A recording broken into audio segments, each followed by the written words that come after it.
더욱 강대해진 한국 공군은 울릉공항에서 KF-21 보람의 전투기 유무인 복합체계를 가동할 계획을 구축하고 있습니다. 한국항공우주산업은 유무인 체계를 위한 5세대 급 소프트웨어를 제작하는 데 성공했으며 국산 무인 전투기 통합운용 시험 후 KF-21 전투기의 순간무장 화력이 4배 이상 상승되었다는 연구 결과를 나타냈는데요. 보유 무장으로는 한국산 천룡 미사일과 KGB 폭탄 등 다양한 국산 무장체계들이 듬뿍 적용될 예정입니다.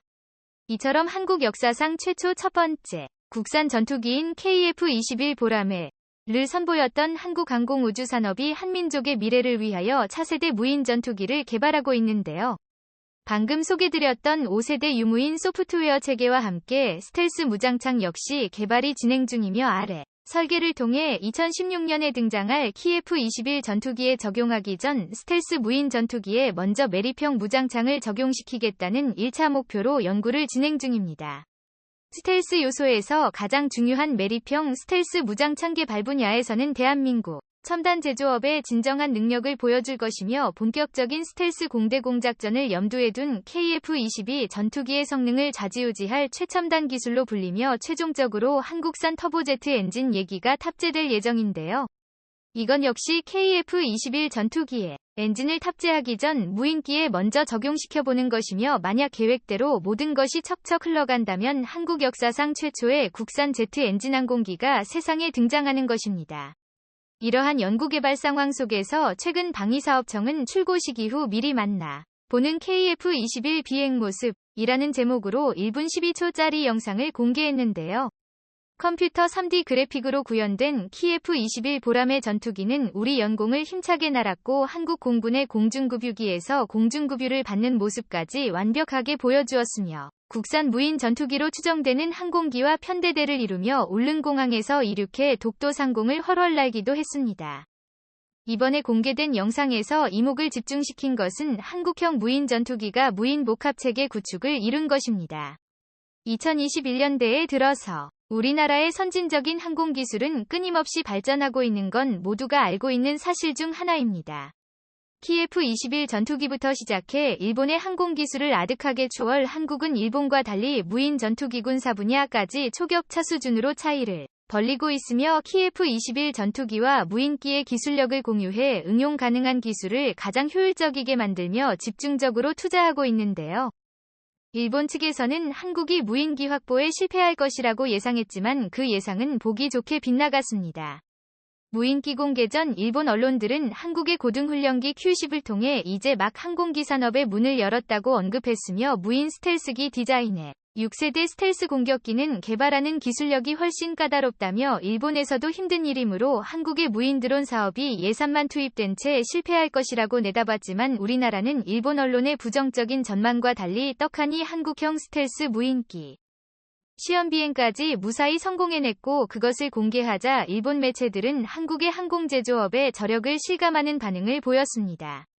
이렇듯 세상에 등장한 한국형 무인 전투기란 적의 방공망 사거리 밖에서 원격으로 공격 목표를 부여하면 비행 방법을 일일이 지정하지 않아도 자체적으로 최선책을 찾아 공격 임무를 수행하도록 만들어진 차세대 전투기로 알려졌는데요.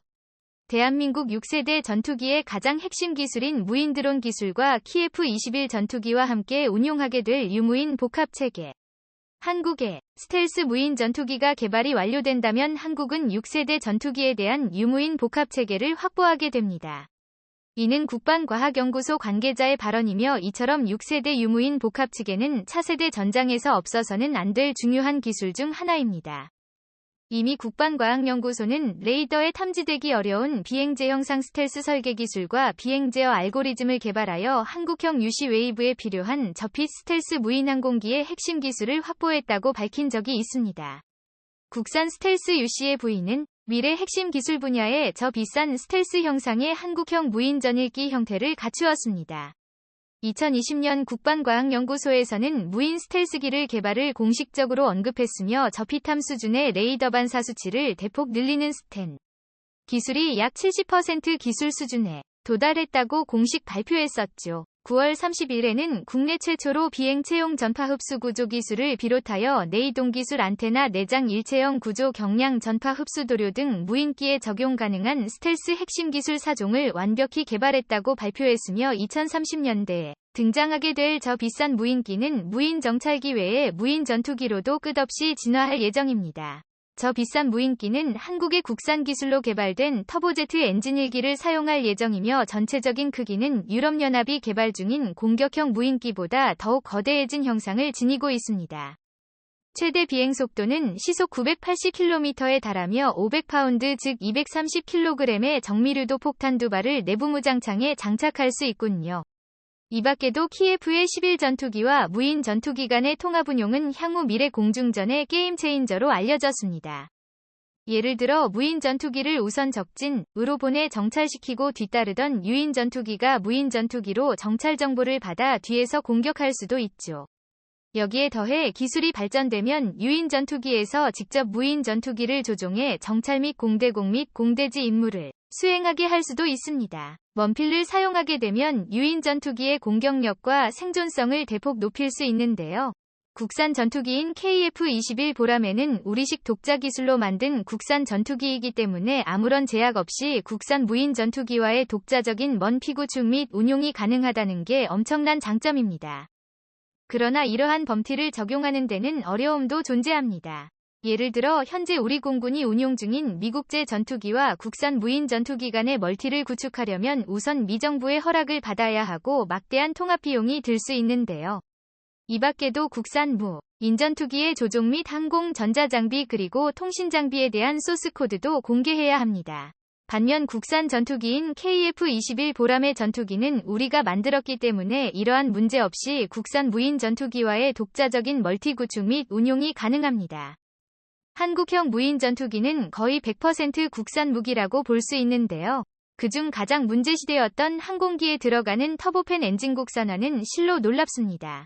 최초에는 러시아를 통해서 대한민국용 터보제트 엔진의 기초 설계도와 원천 기술을 이전받고 엔진 통합 기술을 이전받아 램제트 엔진 개발의 나비 효과가 무인 전투기에까지 영향을 주게 된 것입니다.